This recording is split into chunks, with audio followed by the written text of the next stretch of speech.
محمد صلی اللہ علیہ وسلم لکھاتے ہیں تو یہ بھی ناجائز ہے۔ کیا لکھنا چاہیے؟ یا رسول اللہ، یا اللہ، یا رسول اللہ۔ تو جب بھی حضور کا نام لیا جائے باادب طریقے سے لیا جائے۔ اچھا، اس آیت مبارکہ کا شان نزول یہ ہے کہ مدینے کے قرب و جوار میں یہودی رہا کرتے تھے، مدینے کے اندر بھی ابتدا میں یہودی رہا کرتے تھے۔ ان میں ایک عورت اور ایک مرد جو یہودی تھے ان سے گناہ سرزد ہو گیا۔ اب ان کا کیا کیا جائے؟ وہ پکڑے گئے۔ اب فیصلہ یہ ہوا کہ ان کو لے کے حضور کی بارگاہ اقدس میں لے جاؤ۔ ظاہر ہے حکومت جو حضور کی ہے تو فیصلہ بھی حضور ہی کریں گے۔ اب ان کو لے کے حضور کی بارگاہ اقدس میں آئے۔ آج دیکھیں نا، اسلامی جمہوریہ پاکستان ہے لیکن ہمارے فیصلے کوئی اور کرتا ہے، کیونکہ سمجھ لیں کہ اوپر کے جتنے لوگ بیٹھے ہیں، جتنے بھی بیٹھے ہیں، وہ سارے ان کے زر خرید غلام ہو چکے ہیں، تو ہمارے فیصلے آج بھی وہی کرتے ہیں۔ وہ اگلے دن بات چل رہی تھی، جناب یہ بجلی جو ہے نا، یہ کوئی ہماری حکومتوں نے یہ مہنگی نہیں کی، یہ IMF والوں نے مہنگی کی ہے۔ پیٹرول یہ مہنگا نہیں کر رہے، IMF والے وہ مہنگا کر رہے ہیں۔ جناب یہ فلاں چیز یہ مہنگی نہیں، وہ کر رہے ہیں۔ بھائی تم یہاں انڈے دینے کے لیے بیٹھے ہو، تم جو ہم سے ووٹ لیتے ہو کس لیے بیٹھے ہو؟ تو جناب اس وقت امن ہوتا ہے جب حکمران بھی اسلام کے مطابق زندگی گزار رہے ہیں۔ تو یہودی حضور کی بارگاہ اقدس میں آ رہے ہیں کہ یا رسول اللہ ہمارا فیصلہ کیجئے کہ یہ ان سے گناہ ہوا ہے، ان سے گناہ ہوا، ان کا کیا فیصلہ ہے؟ اللہ کے نبی نے ارشاد فرمایا، بھی قرآن پاک میں یہی الزانیۃ والزانی فاجلدوا کل واحد منہما مئۃ جلدہ، کہ اگر غیر شادی شدہ ہیں تو ان کو کوڑے لگائے جائیں، اور اگر شادی شدہ ہیں، 4 گواہ ہیں، پھر ان کو سنگسار کیا جائے۔ جب یہودیوں نے ان کو بھیجنے لگے نا یہودی، تو ان کو کہا کہ اگر کوڑوں کی بات ہو نا تو خیر ہے، کوڑوں تک بات چلے گی، کھا لینا، لیکن اگر سنگسار کی بات آئے تو پھر نہ ماننا، کہنا ہماری شریعت اس چیز کی اجازت نہیں دیتی۔ تو اللہ کے نبی نے ارشاد فرمایا، بھی قرآن پاک میں یہی حکم ہے، ان کو سنگسار کیا جائے گا۔ وہ کہنے لگے نہیں جناب، یہ تو اللہ تعالیٰ کی طرف سے شریعت ہے ہی نہیں، اس کو تو ہم مانتے ہی نہیں۔ اللہ کے نبی نے ارشاد فرمایا، یہ بتاؤ کہ ابن سوریہ کو جانتے ہو؟ ان کا جناب وہ تو ہمارے یہودیوں میں سب سے بڑا عالم ہے، ایسا عالم ہے کہ جس کی بات کوئی اور عالم ہے ہی نہیں، بس وہ انتہا ہے۔ کہا اگر وہ ہی کہہ دے؟ ان کا جناب ہم تو اس سے مسئلے پوچھتے ہیں، اس کا مسئلہ تو مطلب یہ کوڑوں والا ہے، سنگسار والا مسئلہ تو اس کا ہے ہی نہیں۔ تو اللہ کے نبی نے ارشاد فرمایا، بلاؤ ابن سوریہ کو۔ ابن سوریہ آ گیا۔ اللہ کے نبی نے ارشاد فرمایا، ابن سوریہ کیا تو یہودیوں کا سب سے بڑا عالم ہے؟ اس نے کہا جناب ایسے ہی مجھے کہتے ہیں کہ میں بڑا عالم ہوں۔ اللہ کے نبی نے ارشاد فرمایا، تجھے قسم ہے تیرے نبی حضرت موسیٰ علیہ السلام کی، اور تجھے قسم ہے اس موسیٰ کے رب کی جس نے تمہیں فرعون سے بچایا اور تمہیں مصر ملک کے مصر سے، فرعون کے ملک سے تمہیں حفاظت باہر نکالا، اور تمہیں قسم ہے اس رب کی جس نے تمہارے لیے دریا میں سے راستہ نکال دیا، تمہیں قسم ہے اس رب کی کہ جس نے تمہارے اوپر من و سلوہ بغیر کمانے کے تمہیں کھانے عطا کیے، تمہیں تورات کی قسم۔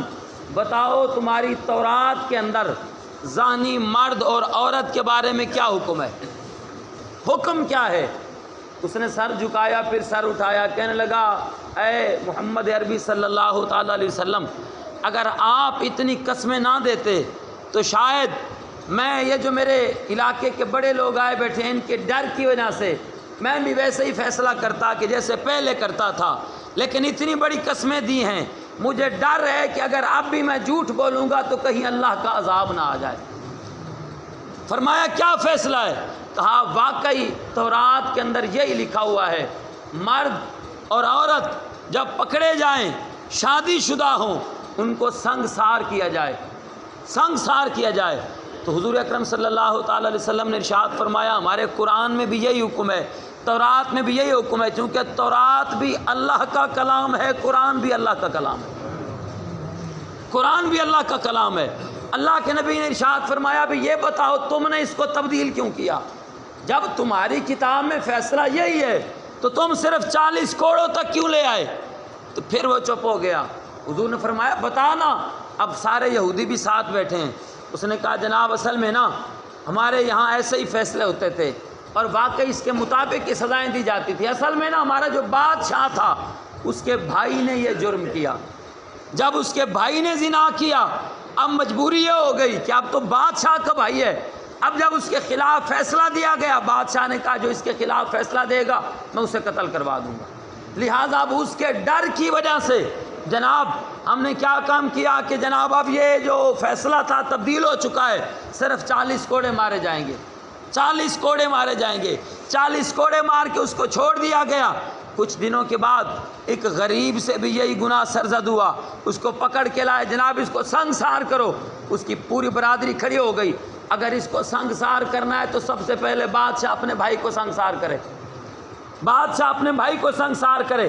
اب معاملات خراب ہو گئے، بھئی اب کیا کیا جائے، اب کیا کریں؟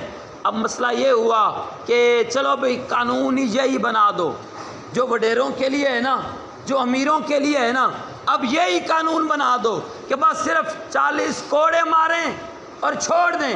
اب قانون یہی بن چکا تھا کہ جناب جو ہے نا وہ زانیوں کو صرف کوڑے ماریں۔ ویسے یہاں پہ رک کے ایک بات کرنا چاہتا ہوں، ہم تو روزانہ قرآن پاک کی تلاوت بھی کرتے ہیں، ہمارے قرآن پاک یہی فیصلہ ہے، لیکن آج صرف 7 سال سزا ہوتی ہے، 7 سال سزا۔ کیوں؟ کہ وڈیروں کا یہی فیصلہ ہے، وڈیرے چونکہ خود وہ عیاشیاں کرتے ہیں ان کا یہی فیصلہ ہے، تو اس لیے ہمارے ہاں بھی سمجھ لیں قرآن پاک میں تعریف ہو چکی ہے۔ قرآن کے فیصلوں کو ہم نے ایک طرف رکھ دیا ہے، گویا ہم نے پھینک دیا ہے کہ قرآن تو کوئی شے ہی نہیں، جو فیصلہ انگریز کرے گا بس ہمارا فیصلہ وہی ہے۔ یعنی ہم اس نہج تک پہنچ چکے ہیں، اس نہج تک۔ اور جناب پھر بھی وہی بندے جو ان انگریزوں کا نام لے کے ہمارے پاس آتے ہیں، کہتے ہیں 1 مرتبہ سانو پھر آن دو، ہم کہتے ہیں یار ٹھیک ہے 4 مرتبہ پہلے رہا ہے، 4 سال پہلے رہا ہے، 5 سال پہلے انہوں نے حکومت کی ہے، شاید اب یہ بہتری لائیں، شاید اب یہ۔ میں نے کہا جب تک یہ انگریزوں کی غلامی کھڑی ہے نا یہ بہتری نہیں لائے گے۔ بہتری اس وقت ہوگا جب اسلام ہوگا، جب نظام مصطفیٰ ہوگا، بہتری اس وقت۔ وہ ایک مطلب بڑی مشہور بات ہے کہ کتا گر گیا کنویں کے اندر، کتا، تو مفتی نے فتویٰ دیا اب اس میں سے 100 ڈول نکالو تب یہ پاک ہوگا۔ تو جب 100 ڈول نکالا گیا جناب ہن پاک ہو گیا، مفتی صاحب نے کہا بھی کتا نکالے نہیں جناب، کتا نہیں نکالا، تو بھئی کتا نکالو گے تو تب یہ پاک ہوگا۔